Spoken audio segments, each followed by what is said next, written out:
Someone vanished between the paper stacks, no trace, no sound. Welcome to Vérités Obscures, I am your host William. I'm always curious, tell me in the comments where you're watching from today. You all make this community truly remarkable. Let's uncover the truth.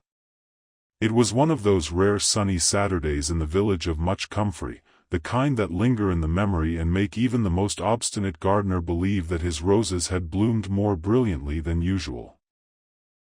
The minister's wife, Mrs. Marigold Trevelyan, had organized a garden party to raise funds for the church roof, which, according to her weekly bulletins, was in danger of collapsing. Garlands fluttered merrily from the trellis to the hedge, the jam stalls were manned by seasoned veterans from Wisconsin, and under the old beech tree, a string quartet from Brixham College played Bach with distinction, with the occasional misplaced note. In a corner near the rose beds, Miss Jane Marple sat, most of the time, on a wicker chair, a straw hat lightly perched on her soft white curls. She held a plate of seed cake and a cup of thin tea with the grace of someone who had endured far more difficult trials in her time.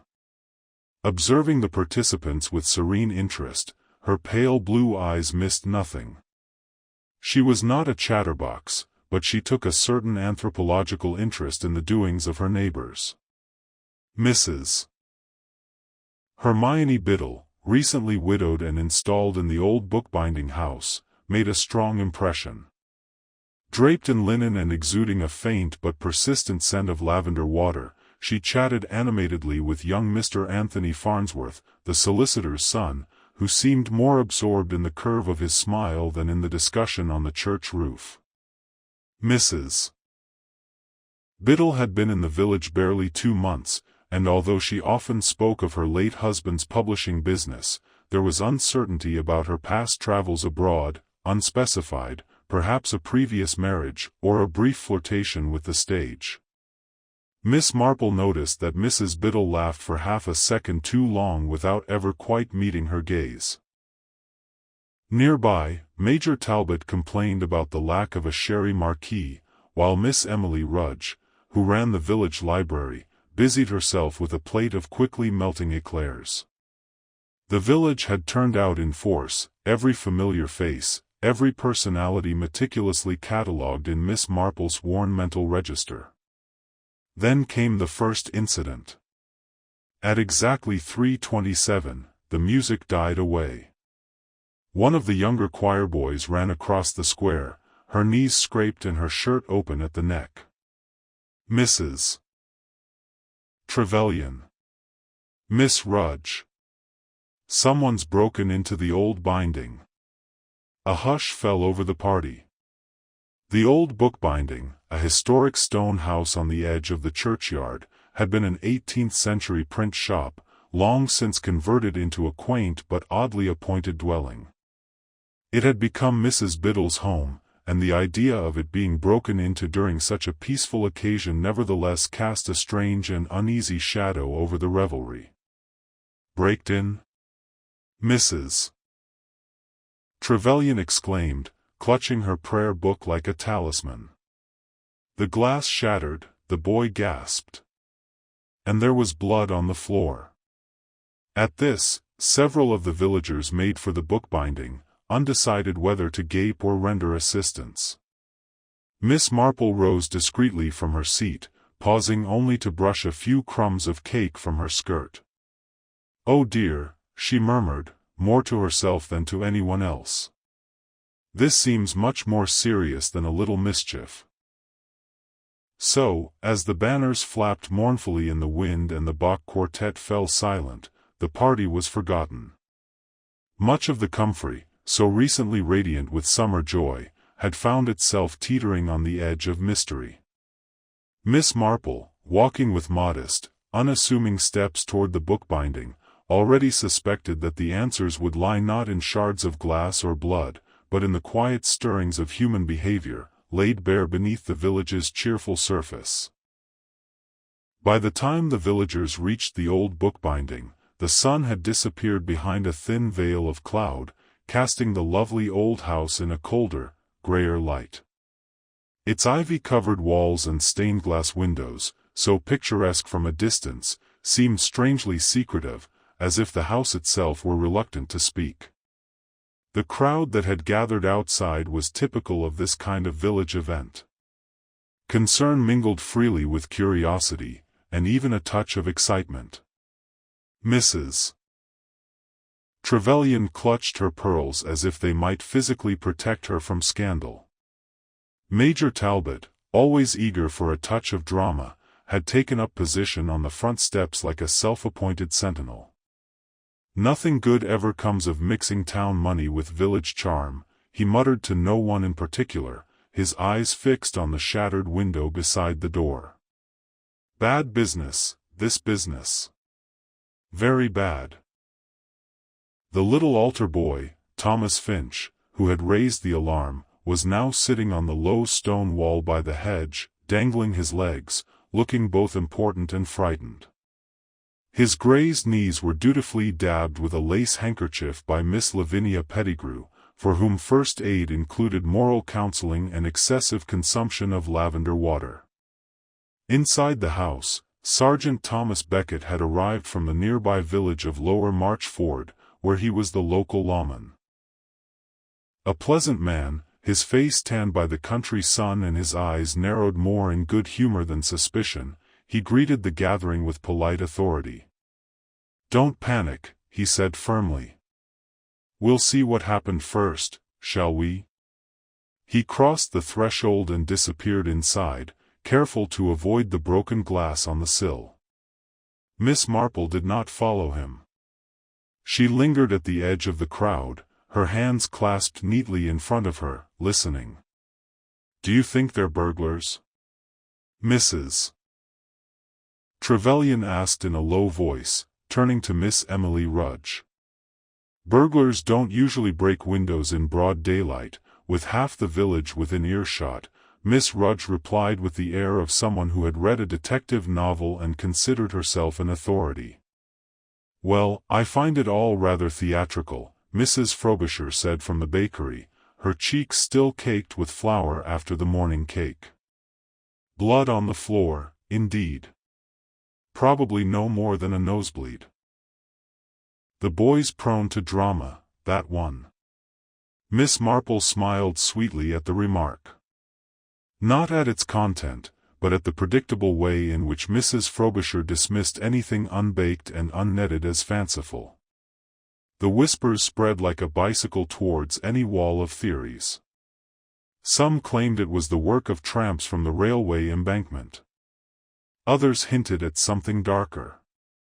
A private quarrel, perhaps. Mrs. Biddle's absence from the party suddenly took on a sinister aspect. Where was she now? The sergeant returned 10 minutes later, hat in hand and brow furrowed in concentration. He went down into the crowd. "There's no sign of a break-in, except for the broken side window," he announced. "There's blood, barely a few drops, on the floor by the kitchen hearth. No sign of Mrs. Biddle. Her handbag is still there, and so are her shoes. I found her hat near the allotment." This last detail took everyone's breath away. In much comfrey, a lady leaving the house without her hat and shoes was practically unthinkable. Even Major Talbot, who usually laughed at such domestic details, seemed slightly shaken. "Her handbag?" Miss Pettigrew repeated, leaning forward with a worried look on her face. "Does it still contain her handbag?" "Yes," replied the sergeant. "And her keys? It seems she left if she left of her own free will without taking anything. What if she didn't leave of her own free will?" Miss Rudge asked, more pointedly. "Well," Sergeant Becket paused. "We will, of course, examine all possibilities. If anyone has seen or heard anything unusual in the last 24 hours, I would be grateful if you would come to the station at Lower Marchford." This seemed to satisfy the immediate need for official reassurance. But as the crowd began to disperse, the unofficial investigation intensified. Whispered speculation drifted through the hedges and echoed in teacups. Back in the church square, the party dragged on half-heartedly. The urn rattled uncertainly, and the string quartet had put away their instruments, claiming that the atmosphere was not conducive to the allegro. Miss Marple, still Olympianically calm, returned to her chair with the air of someone who had simply posted a letter. "You don't seem particularly disturbed, Miss Marple," observed Mrs. Trevelyan, sitting down beside her. "Oh, I find it very disturbing," replied Miss Marple gently. "A disappearance is always disturbing. It's not knowing, you see. The mind fills in the blanks with things far worse than the reality. Do you think she's in danger?" "I didn't say that." Miss Marple sipped her tea. "But I think Mrs. Biddle has a rather interesting way of organizing her stories." "What do you mean?" "Only that she tells one thing, but it's the omissions that tell more." Mrs. Trevelyan gave a nervous chuckle, brushing a crumb from her blouse. "Well, I suppose if anyone could disappear into thin air, it would be someone like her. So modern. So independent. I've always found her a little aloof." Miss Marple didn't answer directly. Her gaze wandered over the greenery, settling for a moment on young Anthony Farnsworth, who was standing stiffly by the treacle tart stand, talking softly to a pale-faced Mississippi Doreen Lane, the church secretary. Doreen looked distressed. Her hand fiddled with the clasp of her bag, and Anthony kept glancing up the path to the bookbinding shop. A curious couple, Miss Marple thought. Doreen, usually so calm, looked like someone trying to hold back tears. Anthony, whose self-assurance usually bordered on arrogance, now looked decidedly less sure of himself. "I think," Miss Marple had said quietly, almost to herself, "that people are never as surprised as they pretend to be by trouble. Especially in villages." "What does that mean?" asked Mrs. Trevelyan. Which meant that someone here might already have an idea of what had happened to Mrs. Biddle. Whether they were aware of it or not. The next morning brought more questions than answers. The bookbinding remained under informal surveillance, and the village buzzed like a hive in chaos. No ransom demands appeared, no calls were made. Mrs. Biddle had taken neither the morning train nor the evening omnibus.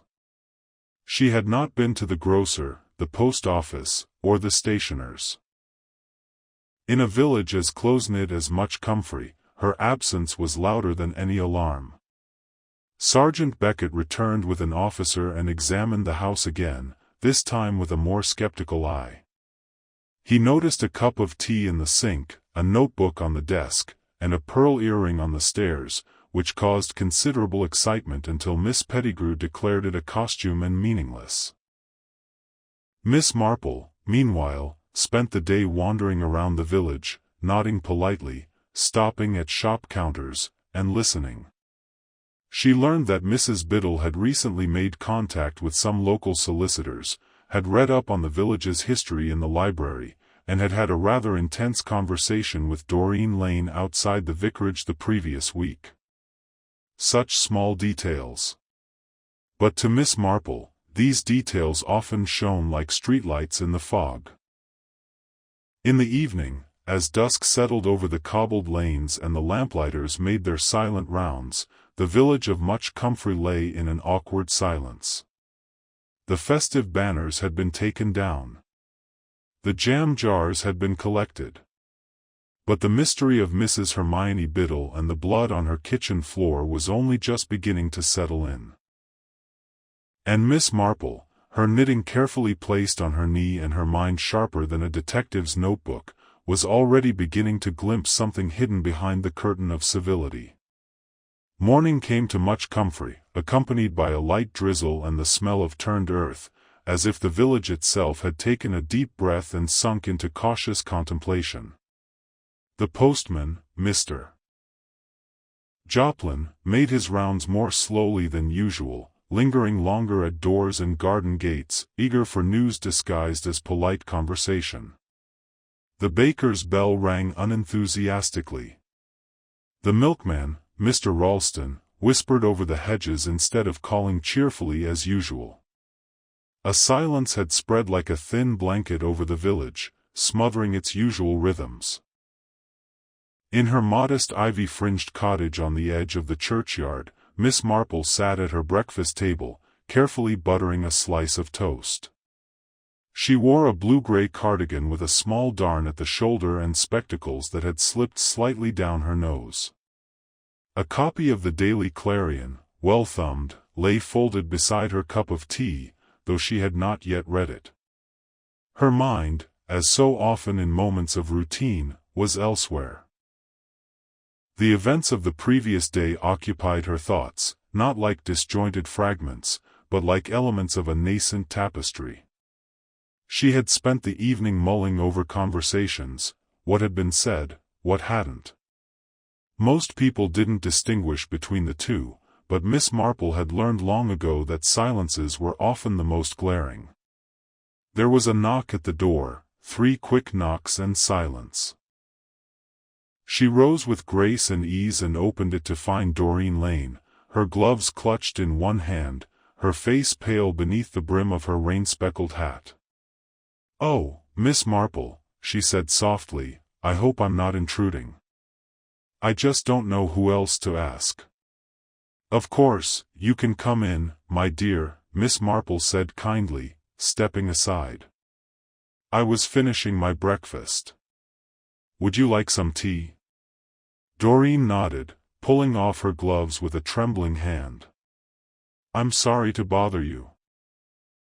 I know everyone tells stories, but I don't think it's gossip anymore." Miss Marple busied herself around the small kitchen with practiced efficiency, putting the kettle on and setting a second cup beside hers. Doreen sat at the small table, her hands on her knees, her eyes fixed on the grain of the wood. "I'm afraid something terrible has happened to her," she said finally. "To Mrs. Biddle." Miss Marple didn't answer immediately. She poured boiling water into the teapot, stirred it gently, and replaced the lid before returning to the table. "You knew her better than anyone, didn't you?" she said quietly. Doreen blushed. "I suppose you did." "Not well, but she came to the church office quite often. She asked about the records. Local history, families, who lived where. She said she liked stories about old houses." Miss Marple nodded. "And did you find her interest genuine?" "Yes," said Doreen, hesitantly, but never quite casually. "She had a way of praying very politely, of course, but I always had the impression that she was looking for something specific. Names, perhaps. I didn't pay much attention to it until the party." Miss Marple's gaze remains gentle, encouraging. "She and I had a disagreement, just before the party," Doreen admitted. "It wasn't public.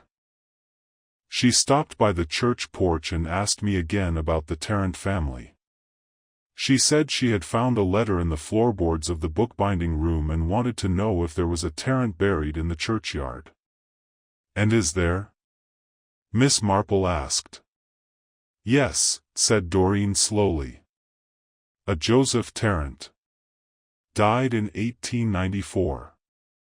His gravestone is by the yew tree." "Was she particularly interested in him?" "She said she might be looking for one of her sons. A Walter Tarrant. But when I told her Walter had gone to Canada, she got a strange look, almost disappointed. Then she asked if anyone in the village was still related to the Tarrants." Miss Marple sipped her tea thoughtfully. "Is anyone?" "Anthony Farnsworth's grandmother was a Tarrant," Doreen said. "That's what I told her." The name hung between them like steam rising from cups. She seemed upset when you told her? Yes. She smiled, but her hands were shaking. She thanked me, then walked away rather stiffly. Miss Marple nodded again, committing the detail to memory. You did well to come and see me, Doreen. The police will do their part, of course, but they're often so busy looking for things that they forget to listen. Doreen gave a faint smile. That's what I thought. You always seem to notice things. Miss Marple reached out and patted her hand gently. Simply because people are endlessly fascinating, my dear. Every wrinkle, every look, everything tells a story. After Doreen left, Miss Marple finished her tea and took a small notebook from the sideboard drawer. She didn't write much, just a few names and a question about the Terence, but the gesture helped clarify her suspicions. Later that day, she went to the village green where the party had been held. Most of the decorations had been taken down, but the trampled grass and scuffed earth remained. She passed the post office, greeting Mrs. Jellicoe, who was busy weighing parcels, and stopped outside Farnsworth's office. The door was ajar, and voices drifted faintly from within. Miss Marple didn't linger long and continued her walk toward the churchyard. She passed the old yew tree and stopped in front of Joseph Terrence's worn headstone. The letters were partially faded, the dates barely visible. Kneeling slightly, she brushed aside a clump of moss near the base. Her fingers brushed against something smooth and pale. A shard of porcelain, perhaps from an old flower stand. Unimportant, she thought, but interesting. As she stood up, she noticed someone watching her from the far path. Anthony Farnsworth. He was standing perfectly still, one hand in his pocket, the other holding a folded newspaper. When she caught his eye, he gave a faint smile and nodded slightly before walking away. That evening, the village held a quiet parish council meeting in the vicarage parlor. The unfinished accounts from the feast were discussed and then dismissed. Everyone knew why the turnout was low. The conversation inevitably turned to Mrs. Biddle. She might have had a nervous breakdown, Mrs. Trevelyan suggested. With all that grief and adjusting to a new place, I'd say she had more secrets than sense, Miss Rudge murmured. You should have seen the books she'd borrowed. Nothing but detective novels and obscure memoirs. Major Talbot leaned forward. What about that boy from the station? He came into the pub last week, boasting about meeting a real Londoner. She'd given him a book to collect some parcels. A bit irregular, that. A parcel? Miss Marple asked casually. Yes. From the Sunday train. Left in the cloakroom. Young Harold, from the wheat sheaf, had heard the whole scene. Another thread. As the meeting ended, Miss Marple walked slowly home in a light drizzle, the cobblestones slippery. Behind the drawn curtains, lamps shone like watchful eyes. The mystery had taken on more weight. This wasn't just a disappearance. It was something older, more deeply rooted in the village itself. And as she passed the book bindery again, she noticed a faint glow behind the curtains. But no one was supposed to be inside. Miss Marple didn't stop. She simply noted the fact, filed it away with the others, and moved on. The village may have fallen silent, but the truth had begun to emerge. The next morning, dawn was clear and crisp, as if nature itself were trying to lift the veil that hung over much comfrey. But the sun did little to warm the atmosphere in the village. With Mrs. Biddle still missing and rumors of foul play spreading like ripples in a pond, even the most usual routines seemed slightly disrupted. Mrs. Frobisher burned a batch of rolls, something she hadn't seen in her 20 years of service, and Mr. Jolly, at the grocer's, dropped a crate of tinned peaches for the first time in living memory. At the heart of this silently spreading unease was the old binding. Despite the police coming and going, their inquiries, limited by numbers and the belief that rural crimes rarely require urgent intervention, had not yet produced any serious leads. A constable had been posted to make twice-daily checks, but otherwise the house remained closed, shutters drawn and the door padlocked, on Sergeant Beckett's orders. But something about the binding gnawed at Miss Marple. It wasn't just Mrs. Biddle's absence, nor the odd pool of blood that didn't match the supposed scene of a burglary. She had a feeling that this house, with its oddly angular corners and heavy silence, still held something unsaid. After breakfast, she decided to visit an old friend. Mr. Edgar Nash lived in a cottage near the churchyard. He was a retired lawyer with a keen memory and a passion for genealogy.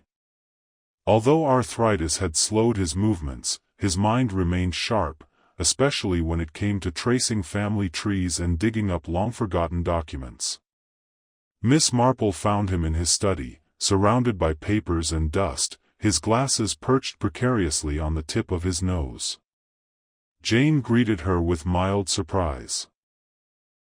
"What brings you here on such a fine morning?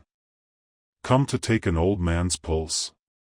"Not quite," she replied with a wink. "But I need to ask you something delicate." Mr. Nash gestured to the chair opposite. "That's a dangerous sentence coming from you." She smiled as she sat down. "I'm interested in the Tarrant family. Specifically, Joseph Tarrant, buried by the old yew tree." Nash's eyebrows rose. "Ah, Joseph. Died a bachelor, if I remember correctly. Rather reclusive. Owner of the book Bindery before it became a private residence." "Really?" Miss Marple asked, kindly surprised. "Oh yes. He ran a printing business, mainly Bibles and hymn books, but also some political pamphlets. He had 2 nephews who inherited from Walter and Lionel." "And what became of them?" "Walter emigrated to Canada. Lionel remained in Devon, although he had no children. The family line more or less stops with Anthony Farnsworth's mother, who was Lionel's niece by marriage. The line of succession is a little muddled, but technically, Anthony has rights to the property." Miss Marple narrowed her eyes thoughtfully. "Interesting. I dare say it's ancient history," said Nash, pouring them each a cup of lukewarm tea. "What piqued your curiosity?" She took the tea but didn't answer directly. "Have you ever heard of a scandal connected with bookbinding? Something to stifle?" He gave a short, raspy laugh. "My dear Jane, this village survives on the memory of a scandal. Years ago, there was talk of a missing manuscript, a first edition, or an unpublished diary from the 19th century. But whether it ever existed is anyone's guess. A valuable document? Possibly. There were rumors that it contained unflattering opinions about certain landowners of the time. Someone said it was political, perhaps even connected with the Chartist movements. Of course, that's just gossip today."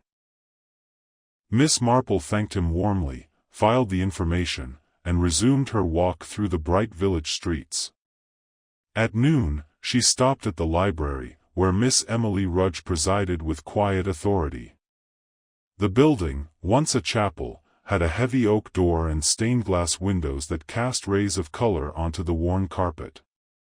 Miss Rudge looked up over her glasses. "Miss Marple, have you come to return the case of the Copper Beech, or have you brought me a new riddle?" "I have a question of a different kind today," Miss Marple said, smiling. "Do you remember the titles Mrs. Biddle borrowed?"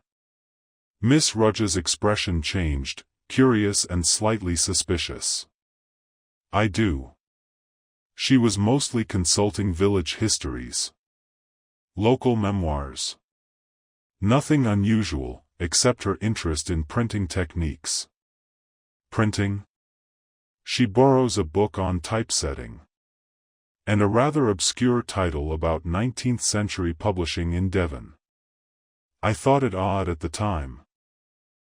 Miss Marple's thoughts are beginning to take shape. Mrs. Biddle's questions, the letter on the floor, and the interest in the Tarrant weren't mere curiosity. They were intentional. Has anyone else been in to check on her recently? Only Anthony Farnsworth, Miss Rudge said. He asked her if she'd left any books behind. Strange, under the circumstances.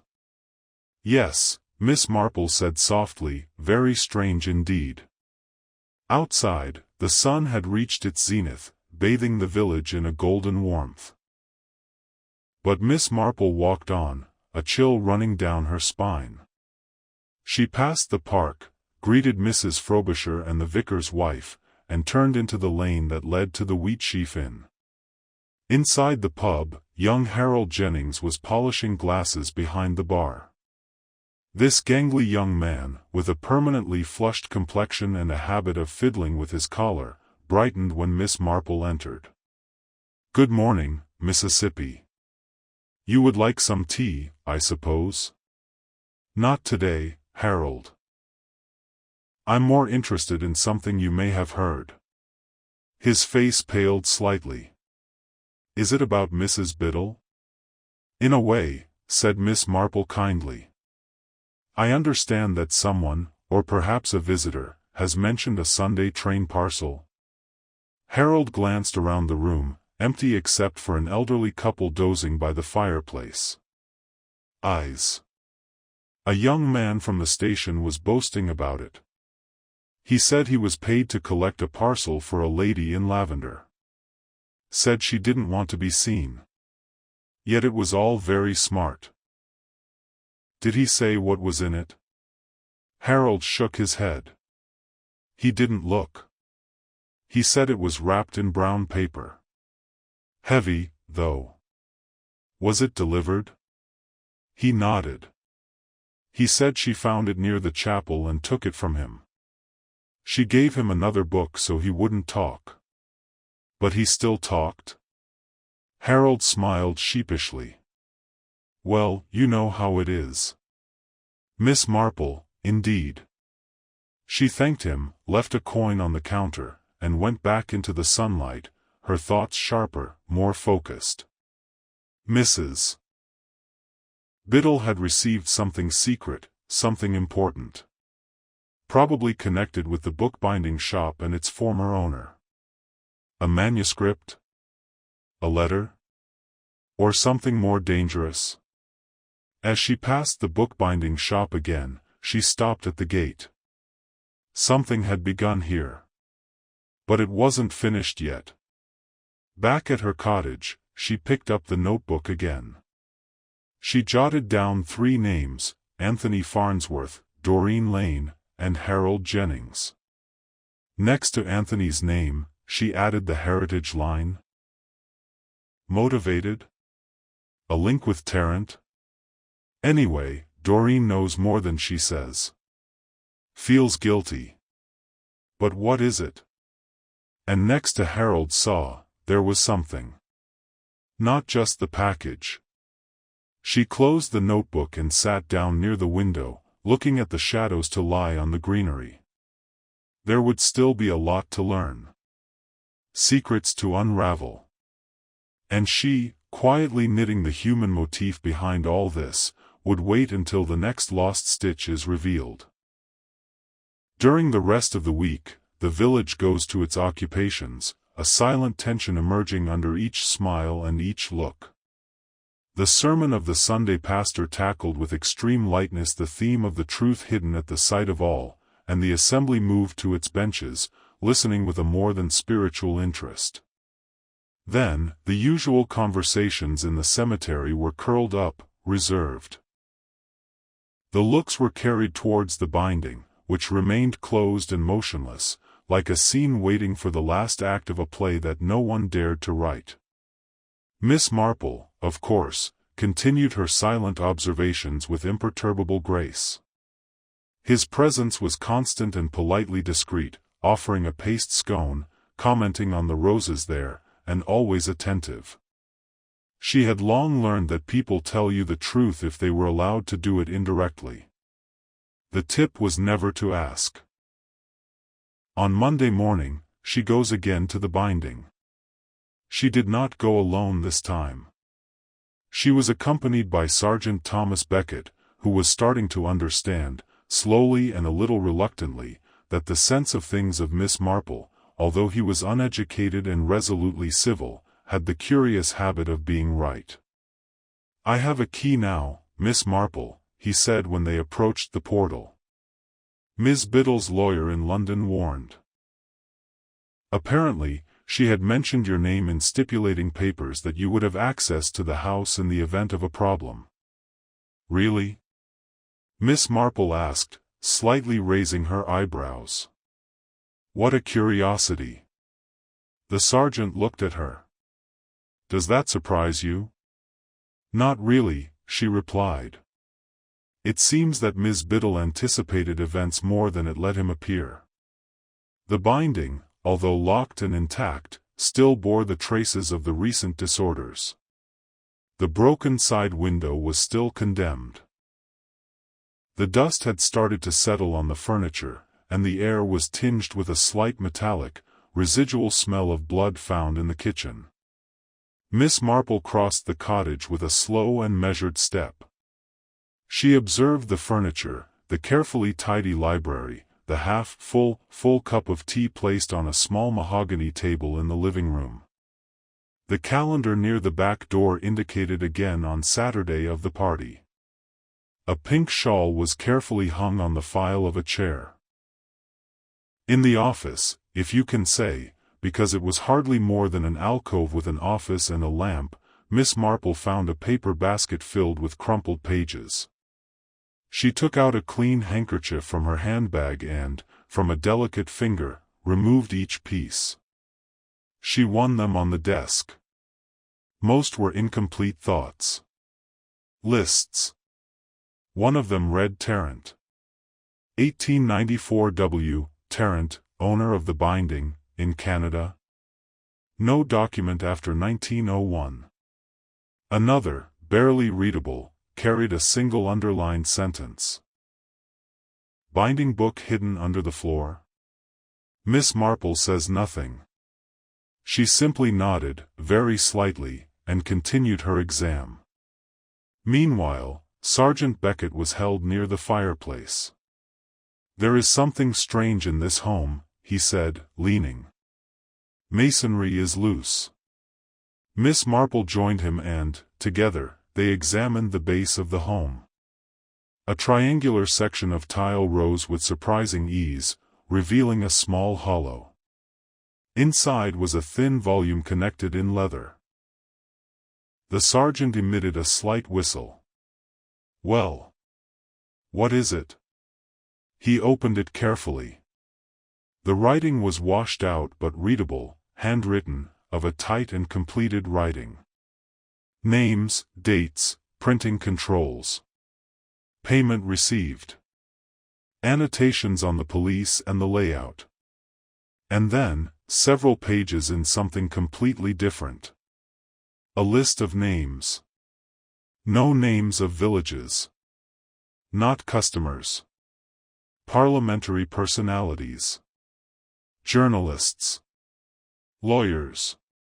And next to several paid. Compromise. Letters received.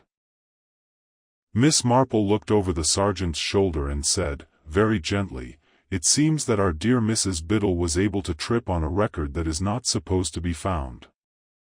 Sergeant Becket looked at the list. Blackmail? I imagine someone thought that this little book had been destroyed a long time ago, an update. And I suspect that Miss Biddle's requests began to worry someone, maybe someone who thought the past had been safe. The sergeant closed the big book and slipped it into a bag of evidence. "We will send this for examination, of course. But we do not know who could have wanted it and what lengths they could go to keep it hidden." Miss Marple was reflected. "Indeed. Although I really doubt that Miss Biddle intends to use it for money. She struck me like the genre that wanted to justify it. Or perhaps justice. Back in the village, the discovery has not yet gone around." The sergeant, distrustful of stirring panic, said only the vicar and the local magistrate. But in many concrete cases, silence has never meant the secret. The word began to take place first as suggestion, then in whispers in its own right. Miss Lavinia Pettigrew told the grocer that she had seen Miss Biddle arguing with someone a few days before the party, a man with a low, pulled cap, just outside the binding. Miss Trevelyan said that she had noticed someone standing in the cemetery late this Saturday evening, someone big, with a long coat, who turned away when he was spotted. And Miss Rudge? She claimed to have heard a door slamming after the party was cancelled, although she did not tell anyone at the time. "I didn't want to stir anything," she mumbled, my eyes darting. "It didn't look like my place." Each testimony was fragile. But together, they wove a more convincing story than anyone who did not want to admit it. Miss Marple was sitting that evening by her little fireplace, knitted on her lap. The fire crackled slowly. His mind replayed the pieces again and again. The interest of Miss Biddle for the binding had not been literary or nostalgic, it had been deliberate. She had retraced a story, perhaps from the editing contacts of her late husband, or through her own research. She came to a lot of competitions not to rest, but to finish something. And someone from the village or very close to him had achieved what she was close to finding. Blood in the kitchen. The left handbag behind. The mysterious package of the station. The big book hidden under the home. All signs indicate confrontation. But where was she left? Was she dead? Where had someone frightened it? Miss Marple resumed her notebook. Under the name of Anthony Farnsworth, she wrote a single-word opportunity. She returned to Harold Jennings and perhaps added to see more. Then in Doreen Lane faith? Fear? She hit the page with her pencil and watched the fire. Someone in the village knew what had happened. Maybe more than one. The secrets have never been buried for a long time in a place like a lot of confessions. They settled in the foundations and waited patiently, quietly, until someone like Mrs. Biddle arrived and began to lift the floors. Miss Marple set the notebook, folded her knitting and got up to draw the curtains. The night outside is deepened, silent as a breathing. But she knew that immobility was only on the surface. There was even more to come. The sky of a lot of confidence has darkened with a gloomy promise of rain. Tuesday afternoon, beautiful sons of Bruin launched the hedges, sliding the cobblestones and bringing out the earthy scent of wet soil and old stone. But despite all the gloomy weather, the village discomfort has become more durable. Something had changed. Marple's management felt him in the way people spoke too quickly, glanced too often and lingered too little. The discovery of the big book, discreetly revealed to a few privileged, had introduced a new advantage to the mystery.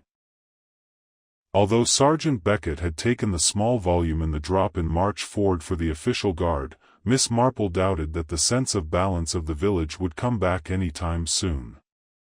Not when the name Tarrant did not stop slipping lips like a half-abandoned melody and when everyone was starting to realize how much the past had chosen to forget.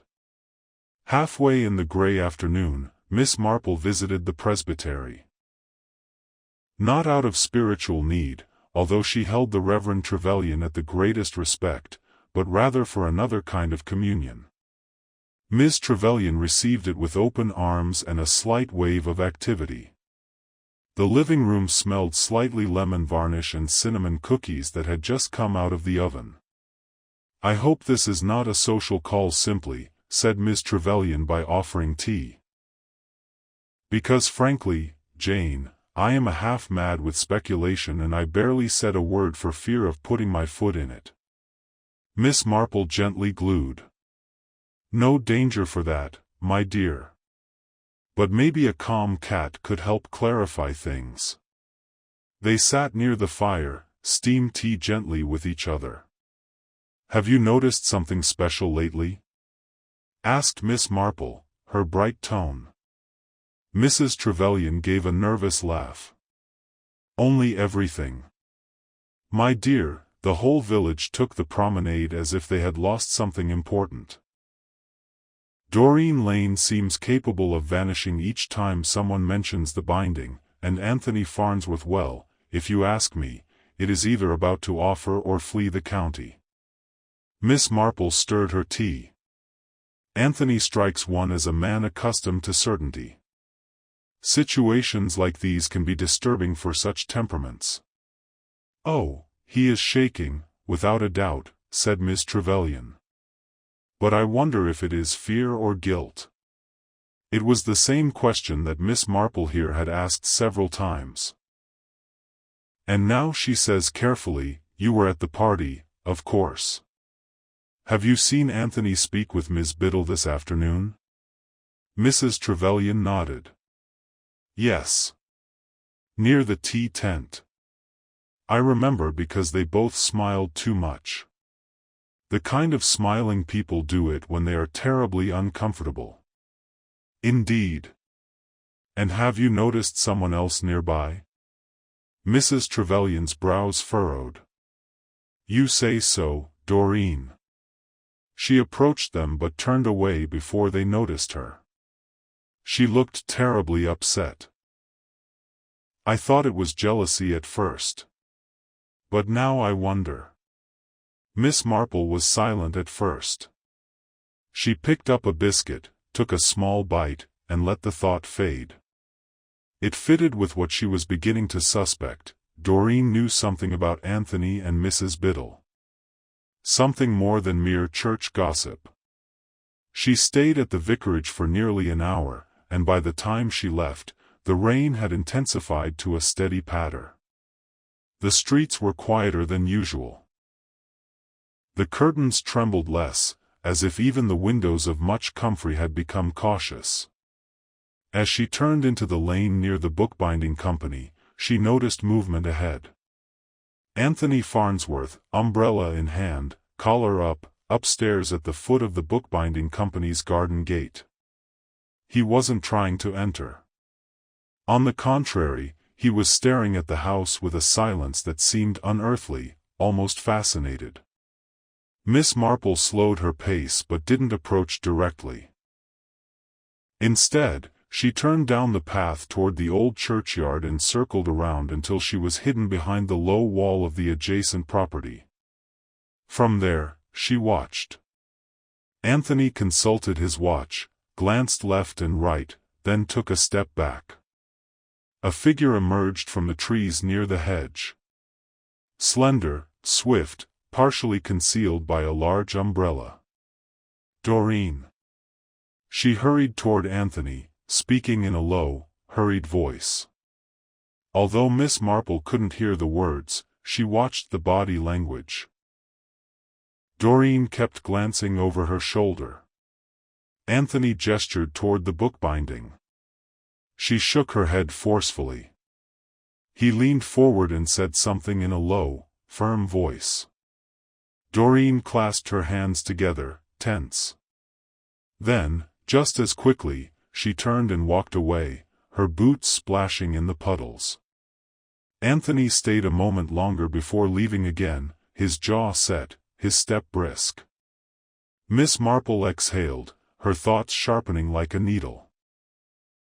Back home, she warmed herself by the fire and wrote again in her notebook.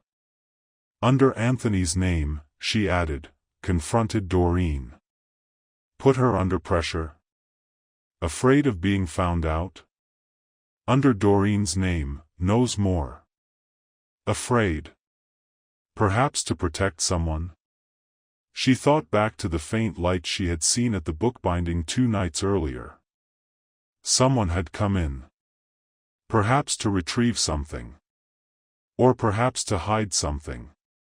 Later that evening, the village telephone operator, Mrs. Bramble, called at Miss Marple's cottage with a small jar of gooseberry jam and, more importantly, some information.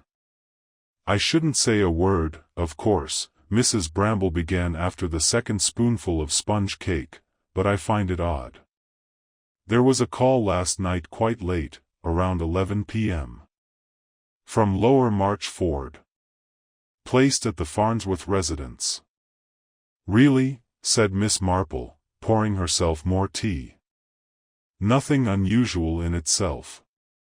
But the caller refuses to give his name. And Mr. Farnsworth didn't say a word, just listened, then hung up." Miss Marple's expression didn't change, but a wave of certainty crossed her mind. Someone was speaking to Anthony. Someone who didn't want to be identified. "Do you think it was Mrs. Biddle?" asked Mrs. Bramble, her eyes wide. "I think," Miss Marple said quietly, "that whoever called was hoping Mr. Farnsworth would know exactly who he was. Which can be more revealing than a name." As the rain continued to fall, Miss Marple sat late into the evening, her knitting untouched in her lap. Her thoughts revolved around a growing possibility, as yet unproven but increasingly plausible. If Mrs. Biddle were still alive, then she would be hiding. And if she were hiding, then it must have been deliberate. A decision made out of fear or necessity. And if it was a necessity, then she had discovered something dangerous enough to justify her disappearance. But if she was no longer alive, if someone had silenced her to protect a secret, it made sense that they wouldn't be quiet. Not while the truth was buried so close to the surface. Miss Marple got up, went to the window, and looked out into the damp darkness of the village she knew so well. Secrets were like tea leaves.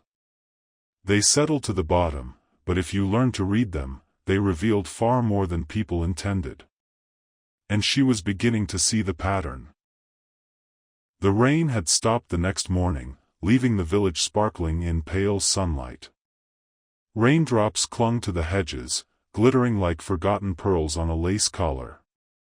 In the high branches near the old bookbinding shop, the blackbirds sang as if nothing was wrong. But Miss Marple knew better. Beneath the steady rhythm of village life, milk deliveries, mail being posted, hedges being trimmed, there was an unmistakable hum of apprehension. It echoed in the brief glances exchanged across market counters and the way conversations faded as they passed. Plenty of comfrey awaited. Not news, but release. The kind of relief only the truth could bring. Mid-morning, Miss Marple received an unexpected visitor. It was young Harold Jennings from the Wheatsheaf, his cheeks flushed with cold, his cap clutched nervously in his hands. She invited him in with a calm smile and settled him into the armchair facing the fire before offering him a slice of Dundee cake and staring at him. "I'm not supposed to say anything, Miss Marple," he began, his voice strained, "but I think I saw something I shouldn't have. I didn't mean to. Honestly, I didn't." "No one thinks ill of you, Harold," she said softly. "But if you've seen something important, even if you don't really know what it means, now's the time to speak up." He hesitated, then leaned forward, his voice dropping to a whisper. "Sunday night. The one after the party. I was coming back from my cousin's at Lower March Ford. I took the back road through the woods to save time. I don't usually cut that way, not after dark. But the moon was out, and I'd had a little cider, so I wondered what harm it could do. Miss Marple nodded encouragingly, her hands clasped in her lap. "Well," Harold continued, "as I approached the binding, I saw a light in the house. Flickering like a candle or maybe a torch. I thought that was odd, seeing as the place was supposed to be sealed. So I stopped by the old shed wall and waited. In case it was tramps or someone else." "And did you see anyone come out?" Harold nodded solemnly. "A man. Tall. Dark coat. He had something under his arm, wrapped up. I couldn't see his face, but his speed and tension sent shivers down my spine." Miss Marple's expression barely changed. "And what did he do?" "He went out by the back gate, toward the woods. He didn't take the road. I waited a good while before I dared to go on. I didn't want to be seen." "You're very brave, Harold," she said kindly. "Thank you for telling me. Then I ask you why now?" Harold blushed. "He went into the pub last night. Farnsworth. He'd had a drink. He hadn't said much. But when he saw me, he looked me straight in the eye. As if he knew I'd seen him. I hadn't noticed before, but Miss Marple put a hand on his and squeezed it reassuringly. You did well, my dear." After Harold left, Miss Marple reflected. The pieces of the puzzle were moving again. The nighttime encounter between Anthony and Doreen. The anonymous call. And now, a man is seen leaving the bookbinding with something hidden. It was too coincidental to ignore. And yet, it wasn't enough. She needed to speak to Doreen again. It was approaching lunchtime when she went to the vicarage, where Doreen Lane was busy preparing leaflets for the Harvest Festival. The church study was cluttered with hymn sheets, old candlesticks, and a vase of drooping chrysanthemums. Doreen was pale, with slightly dark circles under her eyes. "Miss Marple," she said with forced joy, "how lovely to see you." "I thought I'd disturb you for a moment," Miss Marple said gently. "I have a question to ask you, and I hope you won't think me disagreeable for asking it so openly." Doreen's hands trembled slightly as she gathered the papers in front of her. "Of course," she murmured. "What is it?" "It's about Mrs. Biddle," Miss Marple said softly. "And Anthony Farnsworth." Doreen froze, a leaflet falling from her fingers. She didn't pick it up. "I think you know more than you've let on," Miss Marple continued in a soft but firm voice. "And I think you're afraid. But if the truth is to come out, it must come soon." Doreen held her breath. "He didn't mean to," she whispered. "What?" She looked up, her eyes brimming with unshed tears. "He was angry. She confronts him. She says she had something that could ruin his reputation. She says she'll give it to the newspapers if he doesn't tell the truth about the inheritance." Miss Marple's face remains impassive. "What's the truth?" "She says Anthony's claim to the binding was invalid. That she had found a more recent will, something hidden in the floorboards, perhaps named by someone else. Another heir. She refuses to say who." "And what did Anthony do?" Doreen buries her face in her hands. "He says she was lying. That she was trying to blackmail him. I wasn't there when they had the argument, but she told me the next morning. She says she has to be careful. Someone might try to stop her." "Did Splint say where she kept the document?" Doreen shook her head. "Only that it was safe. Somewhere he couldn't find it." Miss Marple's mind turned to the ledger, the fireplace, the strange packet from the station. She began to see it more clearly, not as a single story, but as two intertwined threads. One involving secrets of the past. The other, claims about the future. When she got home, the sun had set behind the trees, casting long shadows across the cottage. A letter was waiting for her on the hall table, slipped through the door in a plain brown envelope. There was no return address. Only her name, written in small, neat letters. Inside, a plain sheet of paper. Typewritten.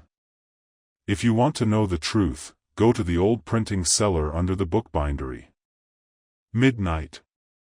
Come alone. Miss Marple read the note twice, then folded it carefully. She put it down next to her notebook and stood for a long time by the window, watching the light go out. It was a trap. That much was clear. But sometimes the only way to see the truth was to venture into the darkness. And Miss Marple had never been afraid of the dark. The village of Much Comfrey was never truly silent, even at night. There was always a faint rustling in the hedges, the distant cry of an owl, the low bark of a dog warning of a nocturnal intruder. But as midnight approached, an eerie silence fell over the old lanes and country houses, as if the village itself were holding its breath. On the edge of the churchyard, the binding house stood dark and cold. Its shuttered windows reflected nothing, and its walls, black in the moonlight, seemed to lean inward, heavy with secrets. Miss Marple approached the side gate with her usual calm, the faint beam of a torch guiding her steps. She wore her smart gray coat with a velvet collar and had brought no handbag, just the torch, a folded note in her pocket, and a worn hat securely pinned to her curls. She knew it was unwise to come alone, but she had never been one to shy away from what had to be done. Besides, there were some things a woman of her age could do with far greater safety than a policeman or a solicitor. People were less careful with old ladies. They thought them frail. They thought them blind. They forgot how well you could see from a wicker chair. She went to the side of the bookbinding shop, where the ivy climbed thickly along the wall, and discreetly lifted the loose board that Sergeant Beckett had shown her a few days earlier. The constable had repaired the broken window, but Miss Marple had noticed that the side entrance door still gave slightly when leaned on. Whether through negligence or design, someone had ensured access was preserved. She slipped inside and closed the door behind her. The interior smelled of paper, dust, and a faint odor of metallic rust, perhaps, or the memory of spilled blood.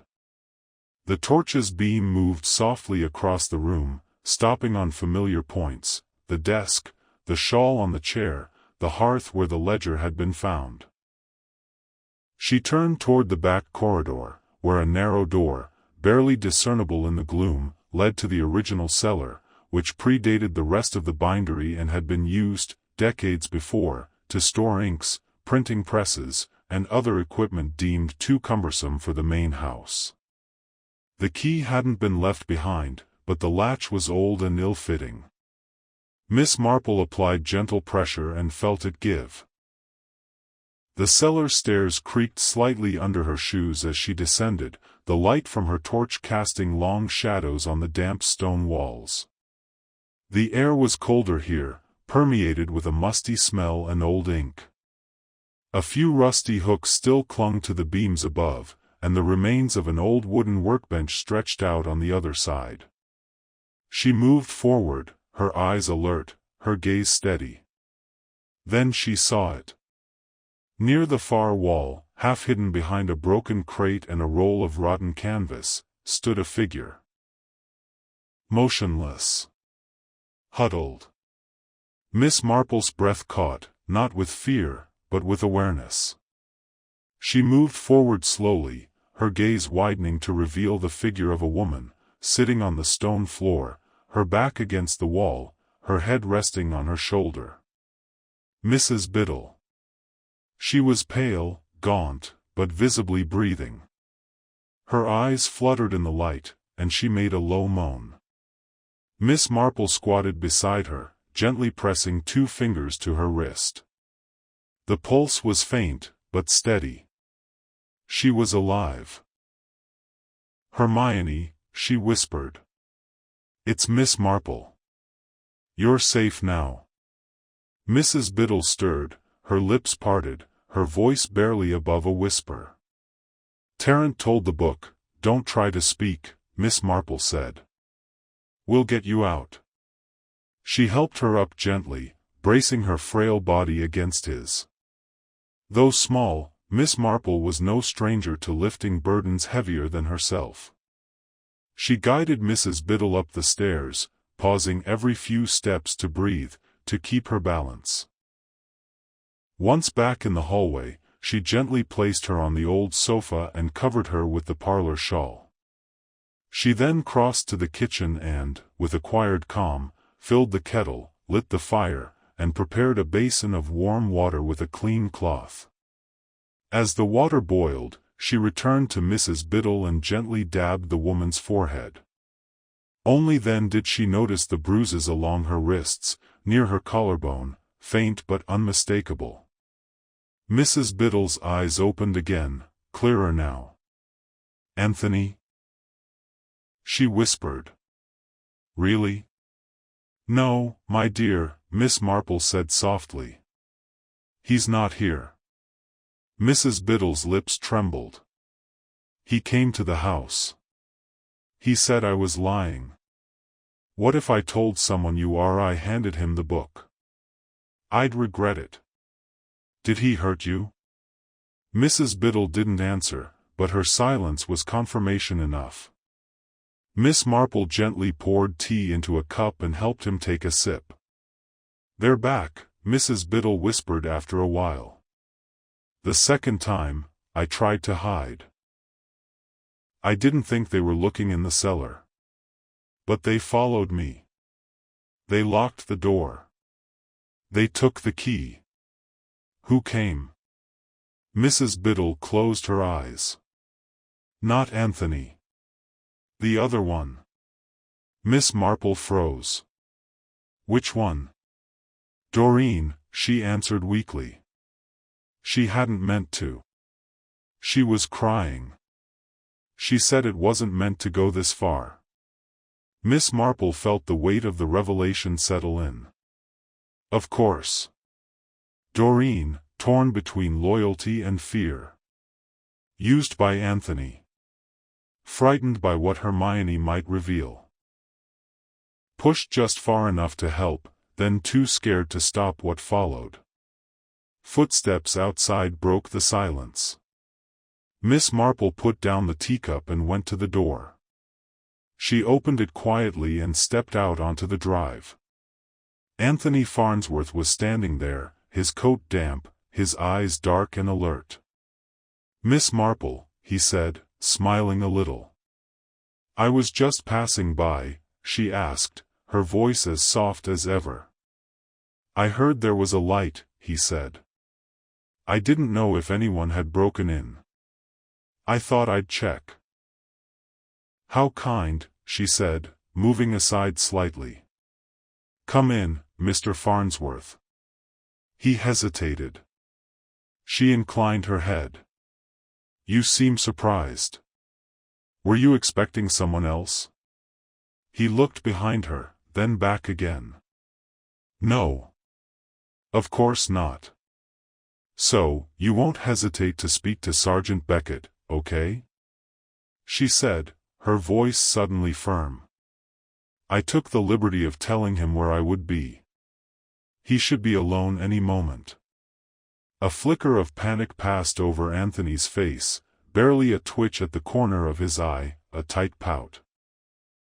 But Miss Marple, who had spent her life observing the subtleties of human nature, saw it clearly. "Of course," he said, forcing a smile. "Always ready to help." Miss Marple nodded politely and beckoned him in. But she knew. The moment of truth had arrived. And soon, everyone else would know it too. Sergeant Thomas Beckett arrived at the Bindery less than 10 minutes after Miss Marple's discreet call.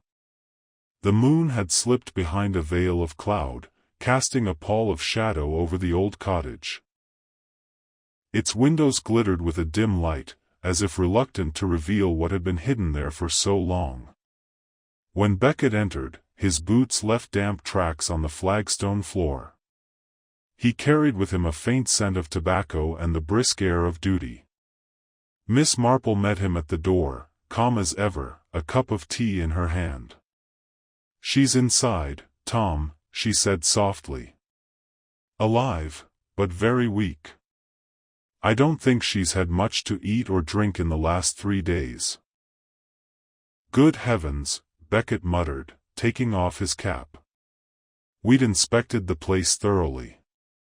Miss Marple gave him a measured look. Sometimes the most obvious places are the last to be considered. Especially when you don't expect the victim to still be there.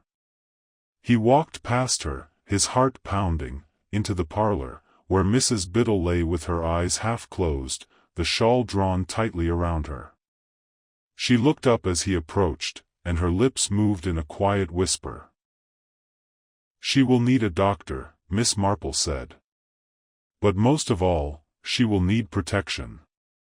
Whoever left her there may not have finished what they started." Beckett nodded grimly. "You suspect Farnsworth?" "I do," Miss Marple said.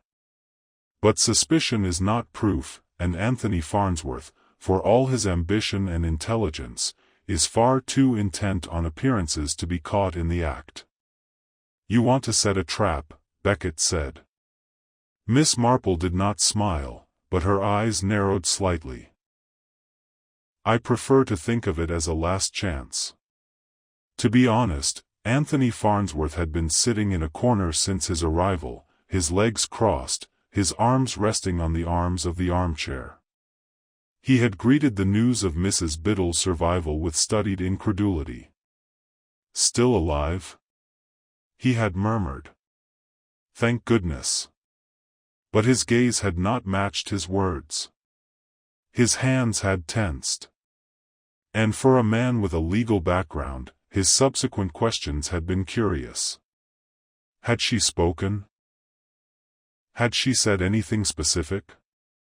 Miss Marple returned to the parlor and faced him with quiet serenity.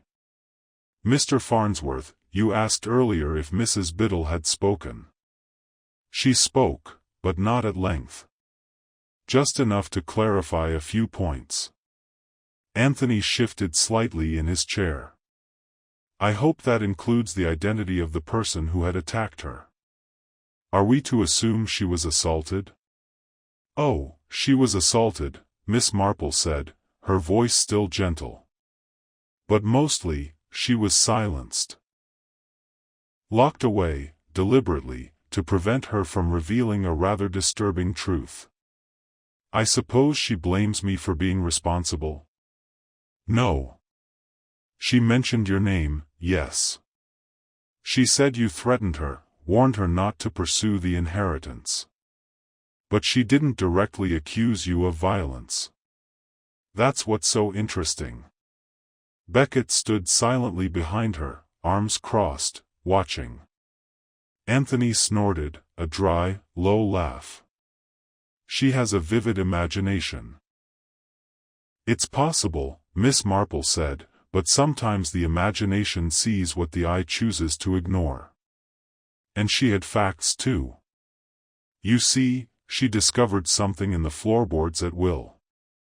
A more recent document, signed by Lionel Tarrant and witnessed by 2 men from Lower Marchford. It won't leave you the Bindery." Anthony's face paled. Miss Marple continued. "She also found the ledger. Not the one we handed over to the station. Hidden with the will. A ledger, not just of printing orders, but of correspondence. Names. Secrets. The kind of secrets that make reputations crumble." "I don't understand what you mean," Anthony said sharply. "But you know," she said sharper. You know because you saw it. You came back here on the night of the party. You came in through the back, after most people had left the place. You took the second ledger. You may even have destroyed the will. We'll find out soon enough. The solicitor in London has been contacted. I was here to find answers, Anthony retorted.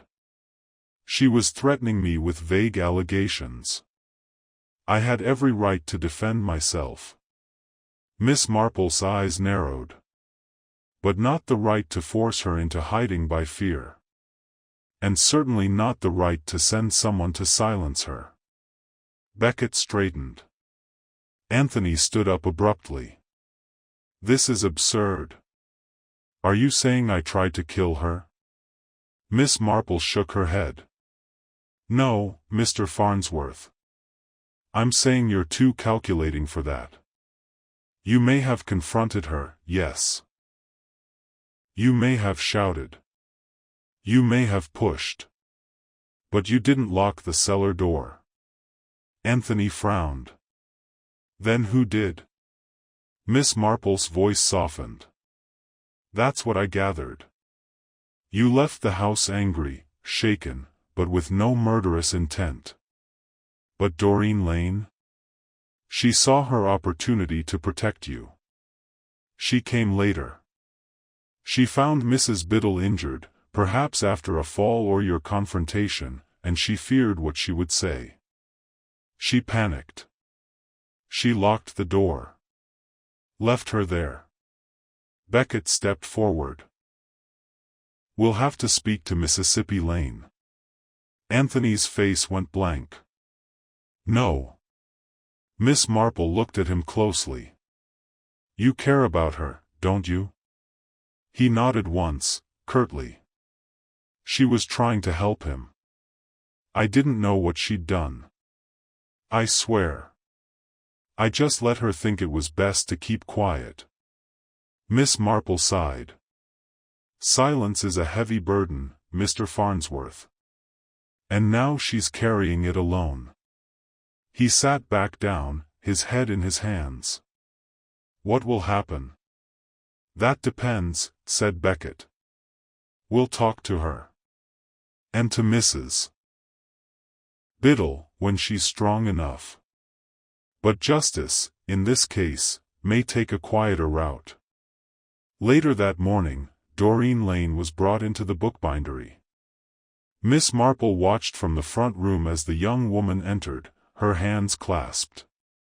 She sat with Mrs. Biddle by the fire, the shawl still wrapped around the older woman's shoulders. No police. No questions. Just two women, now bound by knowledge and consequence. Miss Marple didn't listen to what was being said. But she saw Doreen take Mrs. Biddle's hand in hers, her head bowed. And at that moment, a faint breath of peace returned to the house.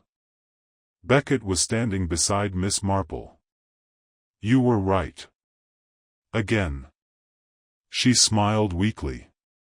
It's rarely about violence, Tom. It's about fear. People do the most regrettable things when they believe the truth will ruin them. And yet, the truth always comes out in the end. Miss Marple nodded. If you listen carefully. As the constable went to make his report, Miss Marple went out. The sun had finally returned, warming the stones in the garden and waking the roses from their slumber. The village would soon return to normal, or at least that seemed to be the case in Much Comfrey. The vicar's wife would announce a small fundraiser to repair the broken windows in the bookbindery. The wheat sheaf would once again be the site of harmless gossip. And the names once hidden in a forgotten register would remain forgotten. But Miss Marple would remember them. She always remembered them. The next morning dawn was unusually bright for late October, golden light pouring over the thatched roofs and mist rising in gentle wisps from the fields beyond Much Comfrey. A muted change came over the village atmosphere. Not quite a resolution, but the quiet recognition that something had passed, something unsettling, and was beginning to disappear. The events of the previous day had not yet fully pervaded the village, but whispers were already seeping into the teacups and market stalls. Miss Rudge had noticed a police constable leaving the bindery with a sheaf of documents. Mrs. Frobisher was certain she had seen young Doreen Lane returning to the vicarage, her eyes reddened.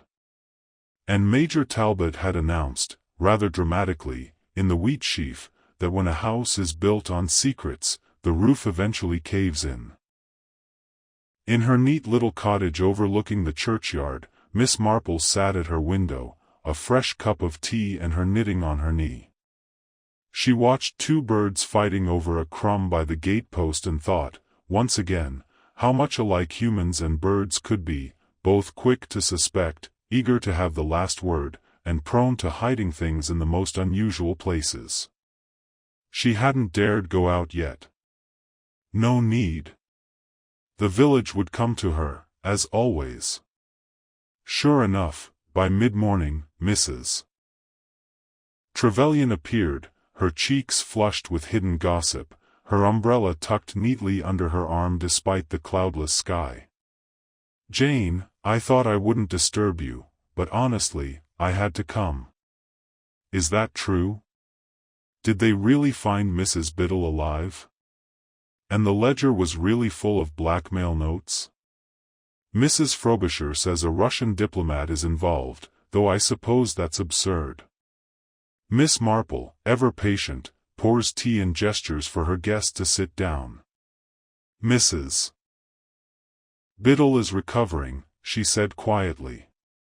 "She was found in the cellar of the bookbindery. It seems she was locked there, deliberately, perhaps with fatal intent.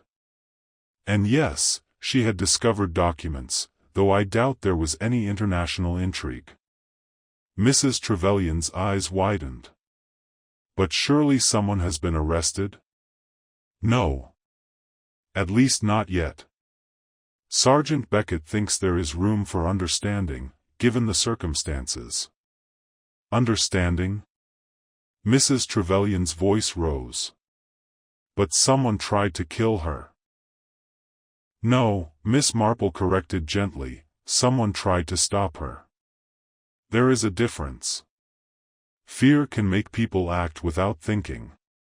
Especially when reputations are at stake." Mrs. Trevelyan calmed down, though she was obviously yearning for something more dramatic. "Well, this is all very distressing. I suppose poor Doreen will be leaving the village." "I don't think so," Miss Marple said, sipping her tea. "I think she'll stay. One doesn't often leave a place still hoping to be forgiven." "And Mr.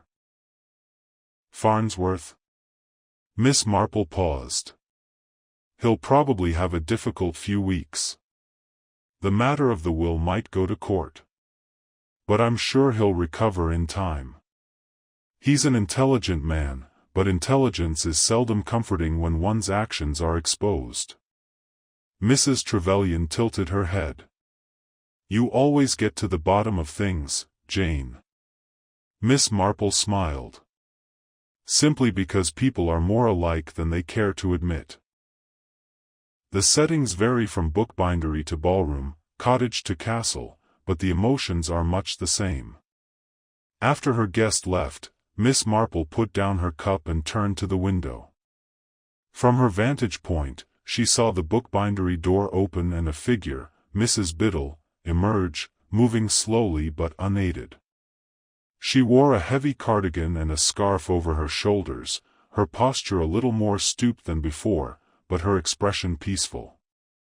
She paused at the gate, breathing in the morning air. Then she looked up and met Miss Marple. A smile passed between them, brief, tired, and knowing. That afternoon, Miss Marple took a leisurely walk through the village. She passed the square, now cleared of festive garlands, and the churchyard, where the yew tree cast a long, protective shadow over Joseph Tarrant's gravestone. She noted with satisfaction that someone, perhaps Doreen, had left a small bouquet of daisies at the foot of the stone. In the library, Miss Rudge was putting away a new pile of books. "Hello, Miss Marple," she said. "What a week!" Miss Marple replied. "Has anyone looked into the Tarrant story lately?" "Just young Peter from school. His essays due. I don't expect him to be doing any spying, though." Miss Marple sneered. "You never know." At the wheat sheaf, Harold Jennings greeted her with a respectful nod and a touch of nervousness, as if wondering whether she might now see him as one of the most important schemes. "You did well, Harold," she said as she passed. "Sometimes telling the truth takes more courage than keeping quiet." He blushed furiously, but seemed delighted. In the following days, much comfort slowly settled back into its usual rhythm. The harvest festival went ahead as planned, despite a modest turnout. Mrs. Trevelyan's jam stall returned, with fewer varieties but more conversation. Doreen Lane resumed her duties at the vicarage, and while her eyes remained downcast for a while, her gait became more assured by the day. Anthony Farnsworth remains rather reticent, although he has been seen twice, at the post office and once walking alone near the woods. It was whispered that letters had been sent to London, solicitors contacted, and arrangements quietly cancelled. Mrs. Biddle, in time, left the bookbinding business for a small cottage near the edge of the village. She said little about what had happened, and no one pressed her. But she was often seen tending her little garden in front of the house, a paperback under her arm, and a constant kindness in her eyes as she spoke to the children who passed by. And Miss Marple? She carried on as always, watching, listening, understanding. One evening, as the sun sank behind the distant hills and a light wind rustled the beeches, she sat by her fireplace, knitting on her knee, a cup of warm milk beside her. She reflected that so many stories began with small, almost forgettable moments, a stray parcel, an unanswered question, a whisper exchanged under a garland. And that these threads, followed carefully, often revealed the hidden patterns. Not all mysteries ended in a grand revelation. Sometimes the truest resolution lay in the quiet restoration of order, in the forgiveness offered, and the lessons continued like a new stitch on a familiar thread. At 8 o'clock, Miss Marple put down her knitting, got up to close the curtains, and smiled sweetly. The bookbinding room was at peace again. And so, it seemed, was much comfrey.